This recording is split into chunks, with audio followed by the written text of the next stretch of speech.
The situation currently is concerning, there is no doubt. But at the same time, when we speak of India facing 50% tariffs from the United States, one also cannot forget the fact that there is a certain sense of hypocrisy, there is a certain level of double standards that we see from the United States. Because remember, it is the United States itself which back in the year 2024, May, had come out to say that countries should start importing Russian oil just to stabilize the global economy. And now, just a year later, we come in to see that this is the statement that's coming in from Donald Trump. Now, will this indeed have an impact on the Russia-Ukraine war? That is something that we need to wait and watch. We witnessed that Steve Witkoff himself had, in fact, gone to Moscow yesterday, and he was again in talks. And yet Friday was the deadline for the peace deal to be finalized, or at least some sort of an update to come in from the Russian side in terms of a peace negotiation with Ukraine. But we still do not see that. But India being singled out and targeted in the manner that it has been,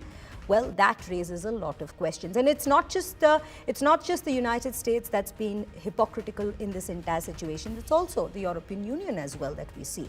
Russian oil import by India has helped stabilize the global economy at a time when it was sinking because of multiple wars, because of a pandemic that had marred the entire world. With that, we'll bring you some numbers at this given point. The numbers that we're bringing to you here: United States net $80 to $85 billion from India annually. Annual estimated earnings of US companies in India, tech giants, take Google, Meta, Amazon, all the others, up to $20 billion global capability centers, Dell, Walmart, all of these are also in that very particular category.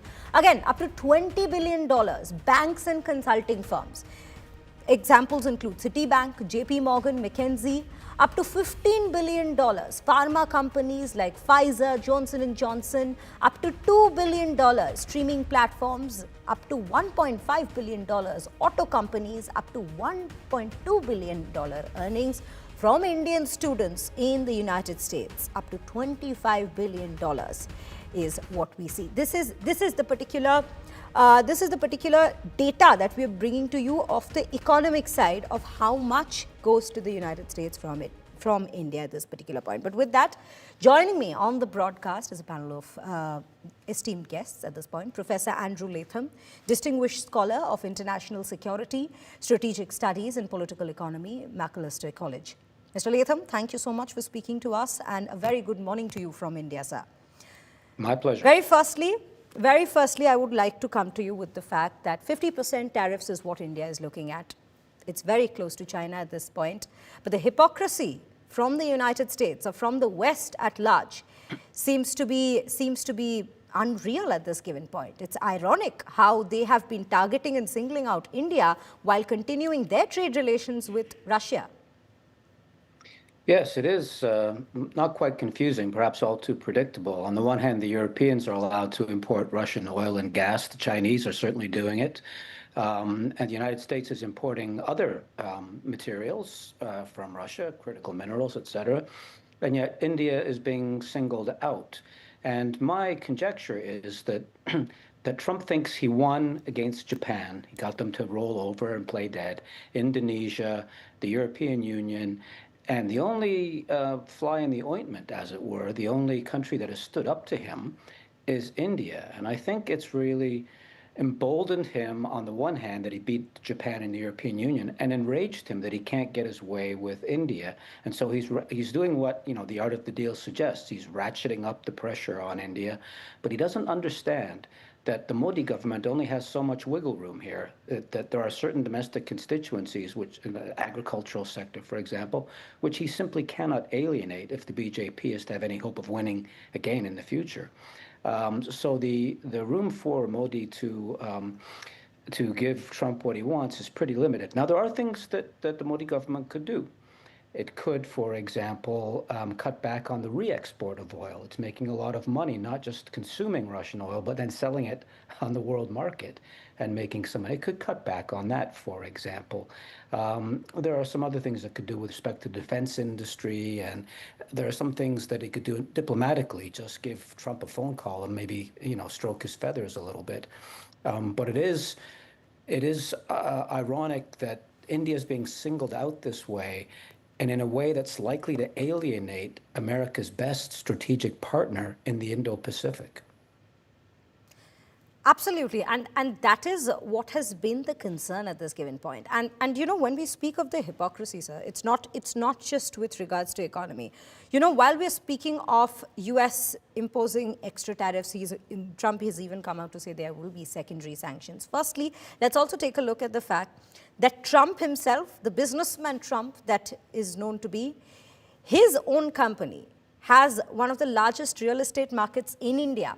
And we, in fact, even did a report on that. Trump Towers already existing in India, and then 6 more projects that have been announced in a country where he himself has been flourishing and establishing himself. He's coming out to attack that country economically in a way, and that to a country that has been contributing to the global economy consistently. Yes, and in fact, it's one of the, if not the fastest growing economy on the planet. I mean, GDP per capita is still relatively low compared to some of India's peer competitors, China, for example, but it's growing very, very quickly. And there's a huge potential market there, obviously, 1.4 billion people. And Trump has already begun to exploit that market.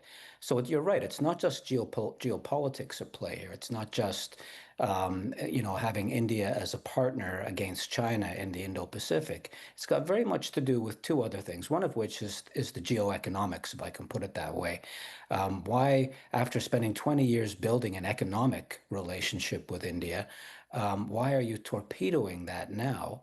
But the other part of the equation that people sometimes forget is that the Indian diaspora in the United States is the wealthiest diaspora. It's the wealthiest constituency in the United States. 1 in 19 doctors in the U.S. are Indian, for example, and that constituency has in the past gravitated towards the Democratic Party, but it has over the last 10 years or so begun to drift in the direction of the Republican Party. And now what we see, because of Trump's intemperate actions against India, is he risks alienating that very important constituency.